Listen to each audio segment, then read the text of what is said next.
고통에 대한 두려움. 자신을 내맡기는 것을 가로막는 또 다른 장애는 우리 자신의 삶 또는 세상에서 만나는 고통이다. 하느님은 당신께 자신을 맡기는 이들한테도 고통을 허락하시며 때로 어떤 것에 결핍을 겪도록 하신다. 루르드의 벨라데타 가족은 얼마나 큰 가난 속에 생활했던가. 이는 복음 말씀을 반증하는 게 아닐까? 아니다. 주님은 때로 세상의 눈으로 보아 꼭 필요하다고 생각되는 어떤 것이 우리에게 결핍되게 놔두실 수 있다. 그러나 그분의 현존과 평화처럼 우리에게 본질적인 것, 그리고 우리에 대한 그분의 계획이 완전히 실현되는 데 필요한 모든 것은 결핍되게 하시지 않는다. 그분이 고통을 허락하신다면 리주에의 데레사가 말했듯이 하느님께서는 불필요한 고통을 허락하지 않으심을 믿음으로써 견딜 수 있다. 세계 역사는 물론 개인 생활에서도 그리스도교 신앙을 끝까지 살아내려면 하느님이 모든 악과 고통까지도 아무리 불합리해 보일지라도 우리의 선을 위해 사용하실 만큼 선하시고 힘 있으시다는 것을 믿어야 한다. 물론 이에 대해 수학적, 철학적으로 확신할 수는 없으며 믿음의 행위만을 할 수 있다. 바로 예수 부활 선포가 우리를 이러한 신앙으로 초대한다. 부활은 악에 대한 하느님의 결정적 승리이기 때문이다. 악은 언제나 신비요 걸림돌이며 앞으로도 그럴 것이다. 악을 제거하고 고통을 완화하기 위해 우리가 할 수 있는 일을 해야 하지만 악과 고통은 개인과 세계 역사에 언제나 존재할 것이다. 구원 경륜 속에서 악과 고통이 차지하는 자리는 인간의 지혜와는 다른 하느님의 지혜에 속하며 그 자리는 언제나 이해할 수 없는 무언가를 포함할 것이다. 내 생각은 너희와 같지 않고 너희 길은 내 길과 같지 않다. 주님의 말씀이다. 하늘이 땅 위에 드높이 있듯이 내 길은 너희 길 위에 내 생각은 너희 생각 위에 드높이 있다. 따라서 그리스도인은 삶의 어느 순간에든 겉으로 나타나는 것을 뛰어넘어 믿고 희망이 없어도 희망하도록 초대된다. 하느님이 왜 그렇게 하시는지 언제나 이해할 수 있는 것은 아니다. 그때 개입하는 것은 인간의 지성이 이해하거나 설명할 수 있는 우리 힘이 미치는 인간적 지혜가 아니라 신비롭고 이해할 수 없는 하느님의 지혜이기 때문이다. 우리가 언제나 이해하지는 못한다니 다행이다.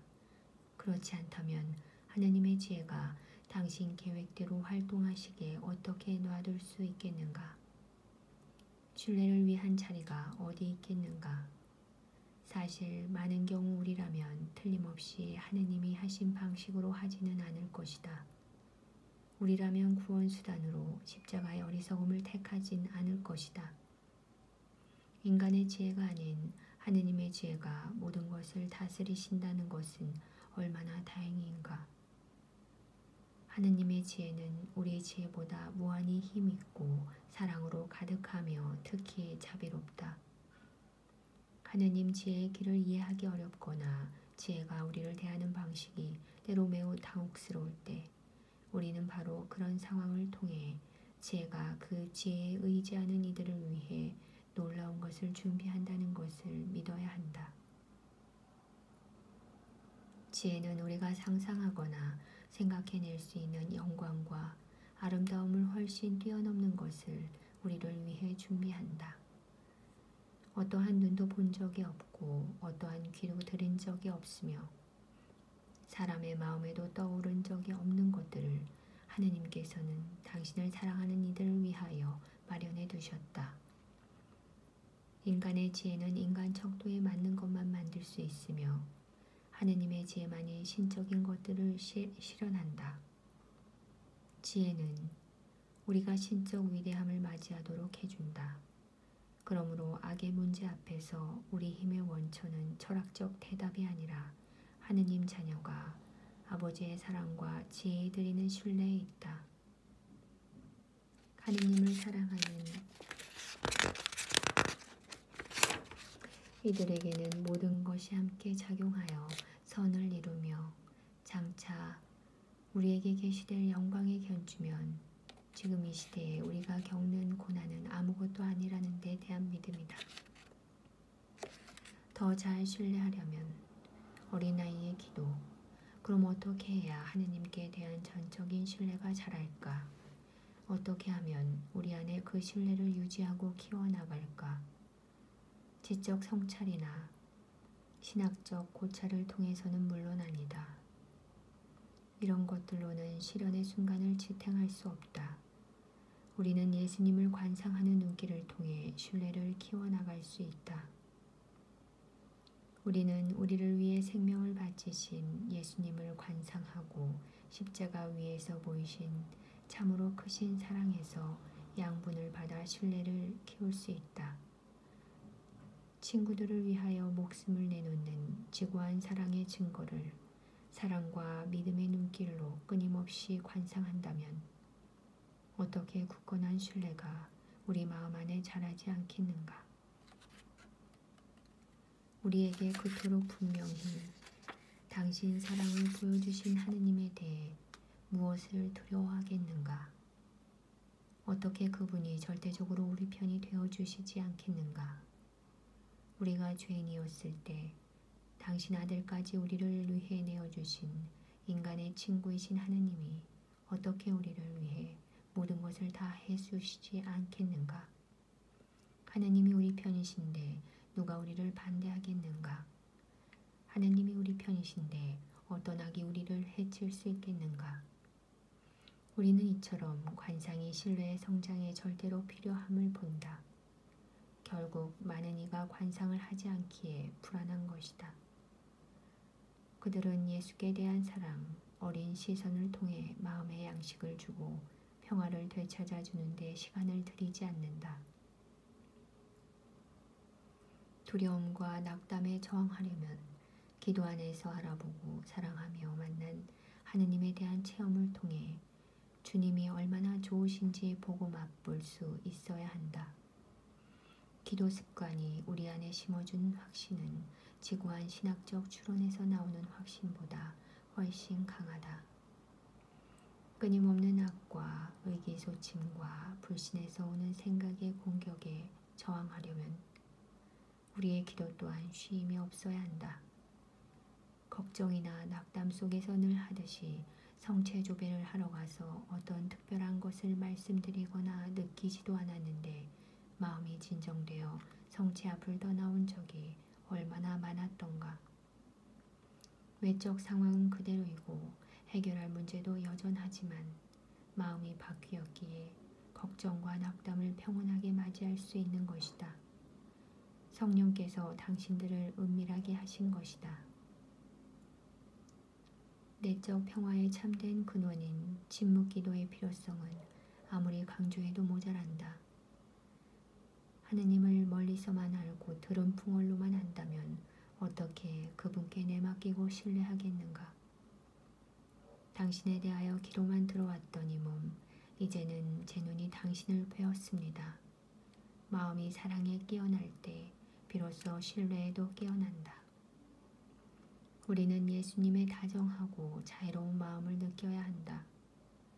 이는 하나님 안에 부드러운 휴식인 관상기도에 충실할 때 가능하다.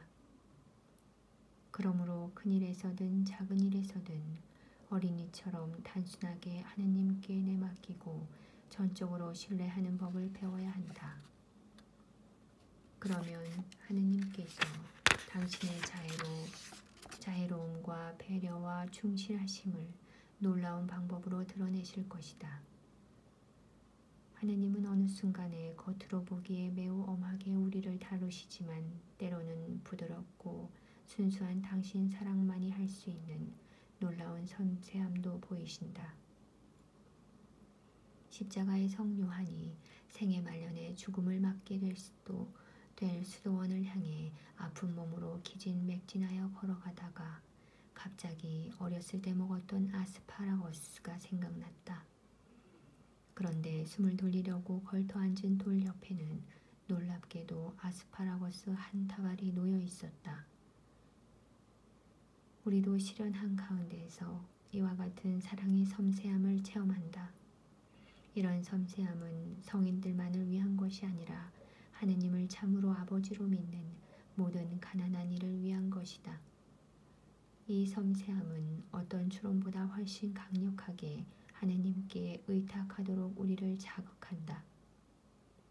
나는 이것이 악과 고통의 신비에 대한 진정한 답이라고 생각한다. 그것은 철학적 답이 아니라 실존적 답이다. 내 맡김을 실천하면서 나는 맡긴 대로 이루어진다는 것과 하느님은 악과 고통과 내 죄까지도 포함한 모든 것이 나의 선을 위해 작용하도록 해 주신다는 것을 구체적으로 체험한다. 내가 두려워하던 상황이 막상 일어났을 때는 대부분 견딜 만한 것이고 고통스러운 첫 느낌이 지난 다음에 보면 결국 내게 유익한 것일 때가 많다. 나를 반대하는 것이라 여겨진 것이 사실은 내게 유익한 것으로 드러난다. 나는 하느님이 당신의 무한한 자비 속에서 나를 위해 하시는 것을 신비롭게 감춰진 방식으로 모든 이와 세계를 위해서도 하실 것이라고 믿는다. 철저한 내 맡김. 내 맡김에 대해 한 가지 이해하게 해두는 것이 좋을 듯하다. 내 맡김이 제대로 이루어져 평화를 가져오려면 철저해야 한다. 아무것도 제외하지 말고 몽땅 하느님 손에 맡기고 물질이든 감정이든 영적 차원이든 모든 영역에서 우리 스스로의 힘으로 관리하거나 스스로를 구하려 해서는 안 된다. 어떤 영역에서든 하느님께 신뢰하며 내맡기는 것이 타당하고 또 다른 영역에선 자신의 힘으로만 알아서 헤쳐나가야 하는 것이 맞다는 식으로 구분해서는 안 된다. 우리가 내려놓지 않고 스스로의 힘으로 해결하려 하기 때문에 우리는 끊임없이 불안해한다. 우리의 내적 평화는 포기와 이탈에 비례하기 때문이다. 이처럼 내맡김에는 반드시 포기가 따르는데 바로 이것이 우리에게 가장 힘든 것이다. 우리에게는 물질적 재화나 애정, 욕구나 계획 등 수많은 것에 매달리는 자연스러운 경향이 있다. 그러므로 이런 것들을 포기하는 것은 마치 모든 것을 잃어버리고 죽는 것처럼 힘이 든다. 그러나 바로 이때야말로 예수님 말씀, 곧 복음에서 분명하게 표현된 잃는 자가 얻는다는 법칙을 온 마음으로 믿어야 한다. 자기 목숨을 구하려는 사람은 목숨을 잃을 것이고 나 때문에 자기 목숨을 잃는 사람은 목숨을 얻을 것이다. 이탈과 포기의 죽음을 맞아들이는 사람은 참 생명을 발견한다. 무언가에 매달리고 삶의 어떤 부분을 자기 좋은 대로 처리하는 식으로 하느님 손에 철저히 맡기지 못하는 사람은 잘못 계산하는 것이다. 그는 쓸데없이 근심하면서 집착하는 대상을 잃을까 불안해한다.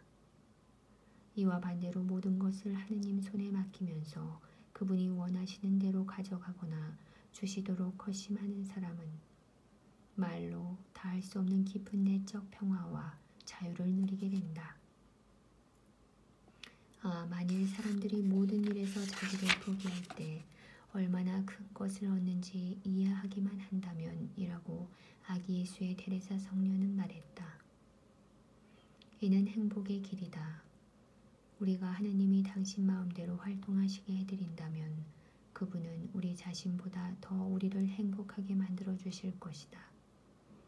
우리가 자신을 알고 사랑하는 것보다 더 우리를 알고 사랑하시기 때문이다. 십자가의 성 요한은 이 진리를 이렇게 표현했다. 내가 더 이상 선을 찾지 않게 되자 하느님께서 모든 선을 나에게 주셨다.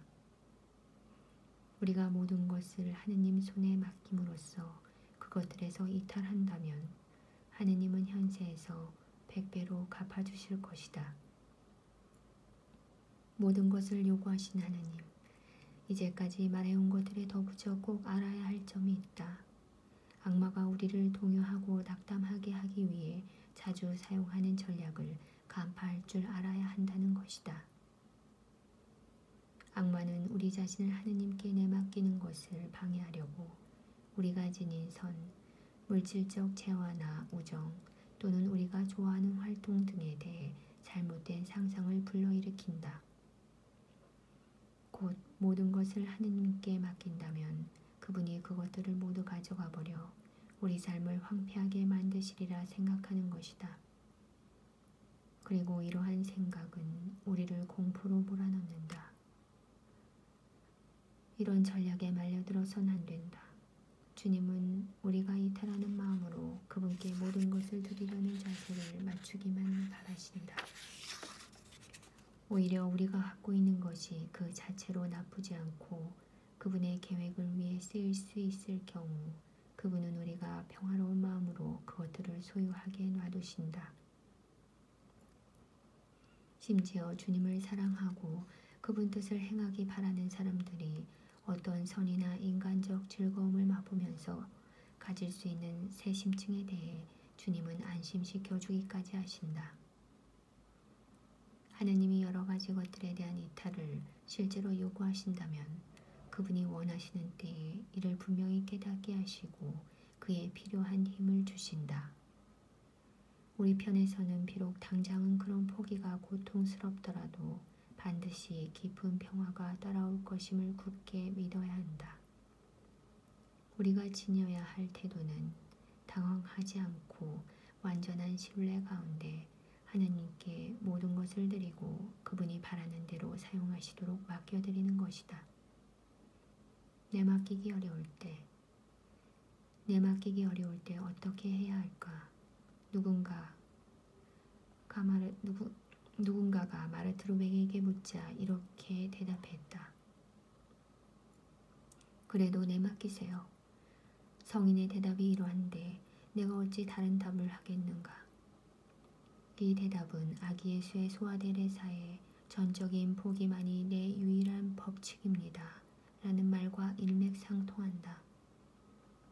포기는 자연이 되는 것이 아니므로 하느님께 은총을 청해야 한다.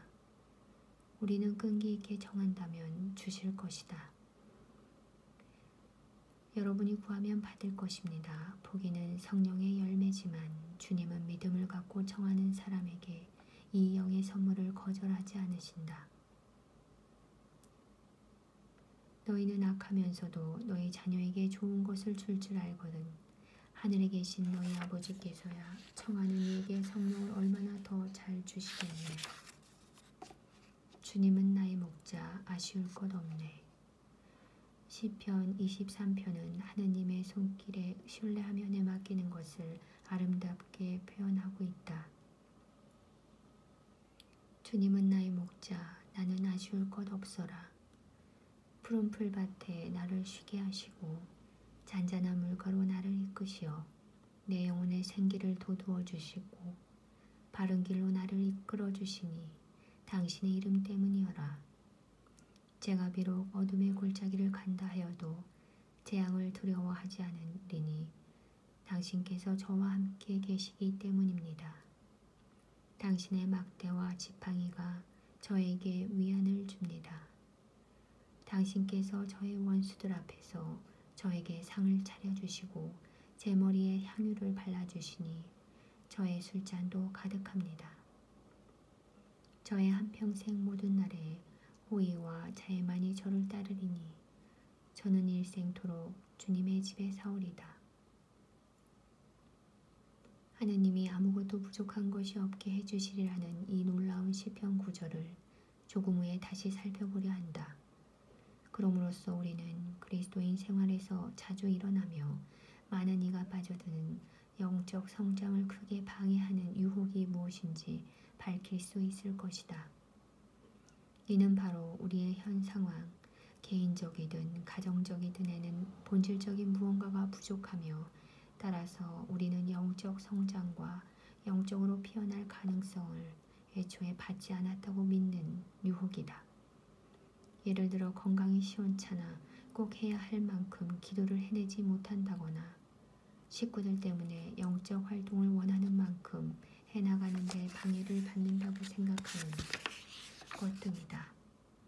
또 내게는 자질과 힘이 턱이 부족하고 그리스도인 삶의 차원에서 무언가 아름다운 것을 실현하는데 꼭 필요하다고 여겨지는 재능이 없다고 생각하기도 한다. 나는 내 삶과 나의 됨됨이와 삶의 조건에 만족하지 못하며 상황이 이렇기에 진실하고 강렬하게 살기가 불가능하다고 생각한다. 나는 다른 이들에 비해 선천적으로 덜 받았다고 여기므로 내 안에는 좀 더 낮고 더 많이 받은 다른 이의 삶에 대한 바람이 끊임없이 스며든다. 그래서 새로운 삶 안에서라면 무언가 가치 있는 일을 해볼 수 있으리라고 생각한다. 랭보의 표현대로 나의 진짜 삶은 다른 곳에 있다고 느낀다. 내 삶이 아닌 다른 삶 속에 진짜 삶이 있으며 이 삶은 참 삶이 아니고 이러저러한 고통이나 한계로 내 삶이 진정한 영적 개화가 불가능하다고 생각한다. 나는 내 상황과 부정적인 면, 행복에 이르기에 부족한 것에 더 관심을 집중한다. 그 때문에 나는 불만스럽고 시기하고 낙담하며 더 이상 앞으로 나아가지 못한다. 진짜 삶은 다른 곳에 있다는 생각으로 지금 이 순간을 살아가는 것을 잊는다. 그러나 모든 것이 달라지고 크게 진보하기 위해 필요한 것은 매우 작은 노력이다.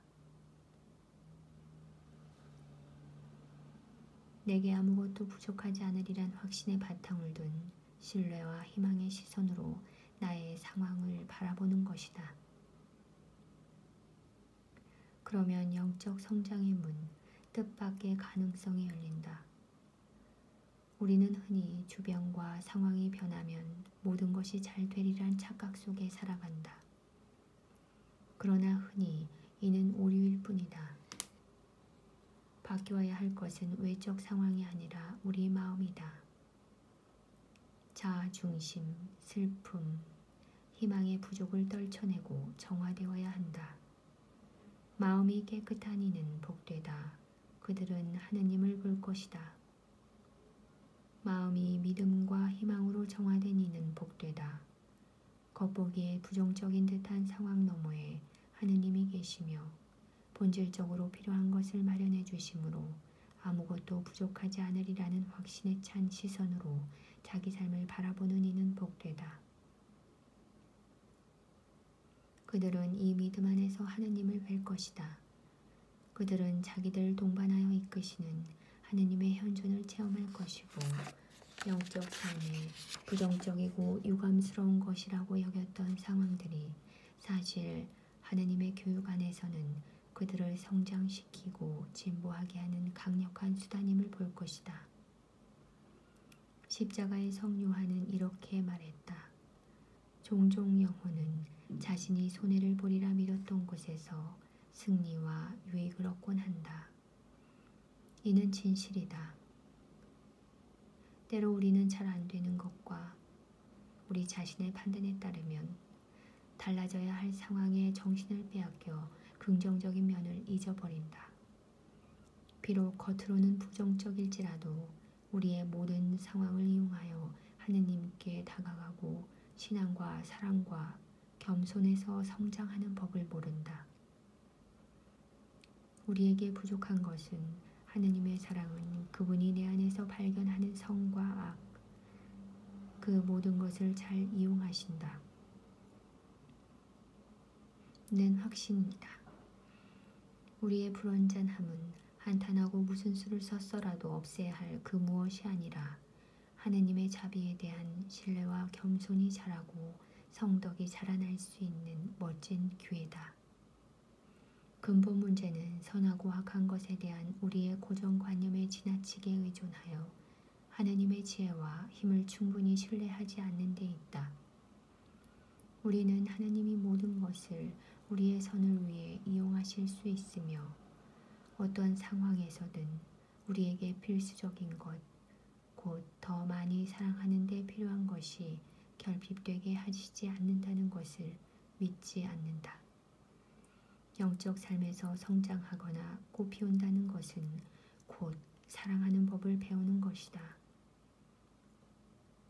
내가 유감스러워하는 많은 상황이 사실 믿음만 지닌다면 더 많이 사랑하고 인내하고 겸손하고 온유하고 자비로우며 하느님 손에 나를 맡길 귀중한 기회가 될 수 있다.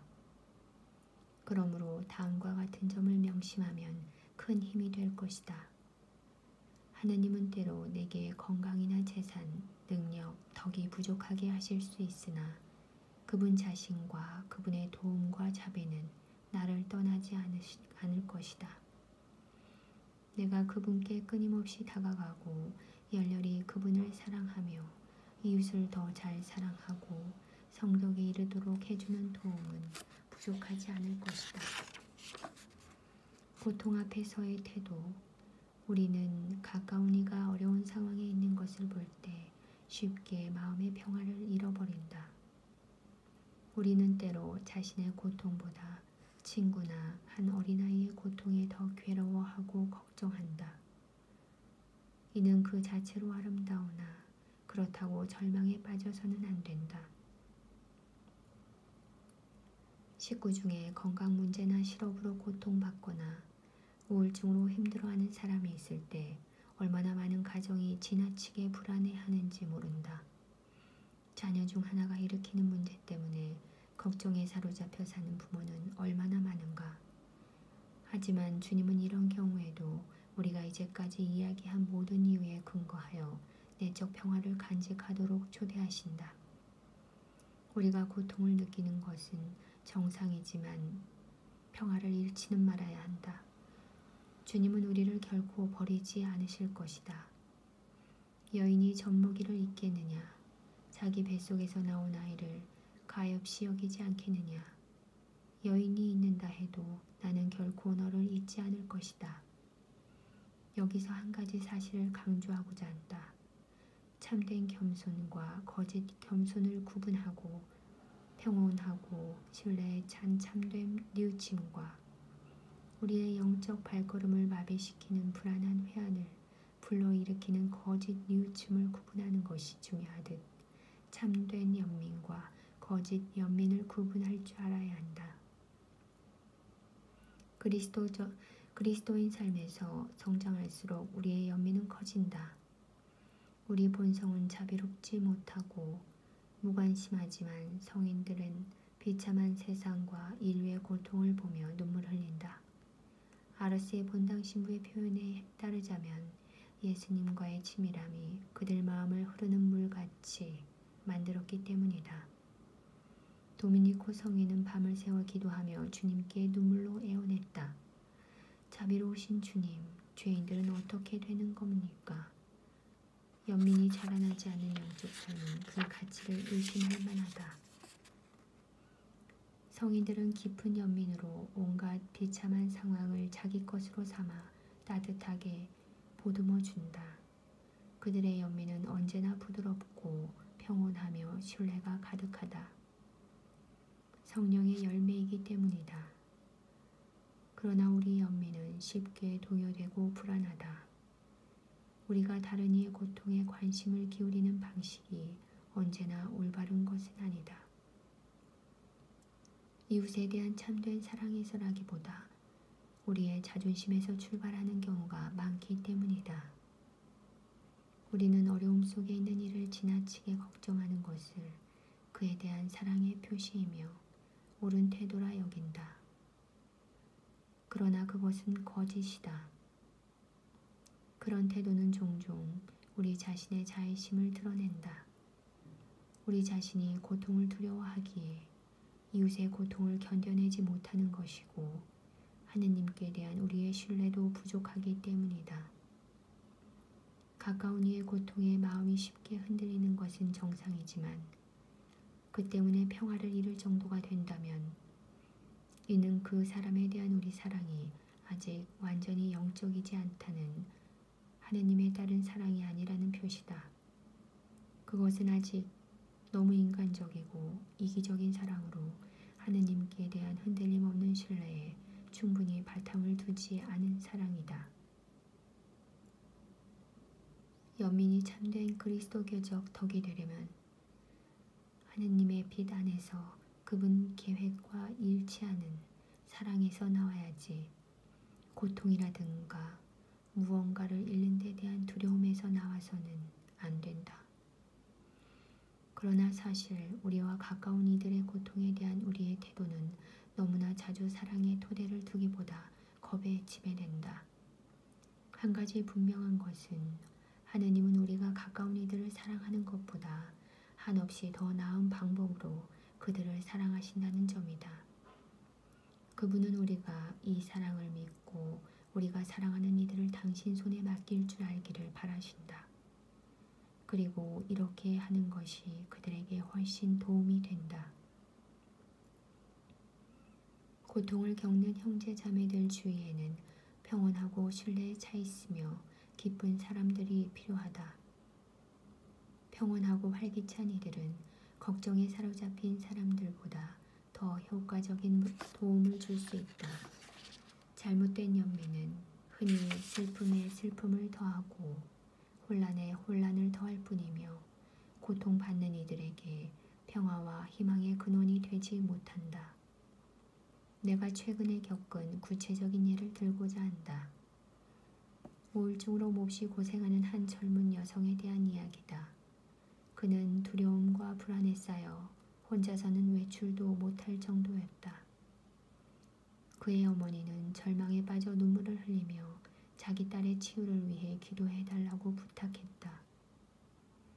나는 이 어머니의 딱한 처지에 연민을 느끼며 그의 딸을 위해 함께 기도했다. 얼마 후 그 젊은 여성과 대화할 기회가 왔을 때 나는 깜짝 놀랐다. 그가 자신의 고통을 평화롭게 짊어지고 있었기 때문이다. 그는 저는 기도할 수 없지만 예수님께 끊임없이 시편 23편을 말씀드려요. 당신은 제 목자이시니 저는 아무것도 부족하지 않아요. 또 그는 자기 질병의 긍정적 열매를 본다고 했다. 특히 그에게 매우 무정했던 아버지의 태도가 지금은 바뀌었다고 했다. 나는 종종 이런 경우를 본다. 시련 속에 있는 사람이 불안해하고 동요하는 주변 사람들보다 그 시련을 더 잘 받아들이곤 한다. 때로 하느님의 손길이 고통받는 사람 위에 있는 것을 생각하지 않고 치유나 구마 기도를 거듭하면서 치유를 얻기 위해 가능한 모든 방법을 찾아 헤매기도 한다. 고통당하는 이들을 끈기 있는 기도로 동반하며 치유해 주시길 청해서는 안 된다거나 치유를 얻기 위해 인간적이고 영적으로 가능한 것들을 해서는 안 된다는 얘기가 아니다. 우리는 물론 그렇게 할 의무가 있다. 그러나 평화 가운데 하느님 손길에 신뢰하고 맡기며 그렇게 해야 한다.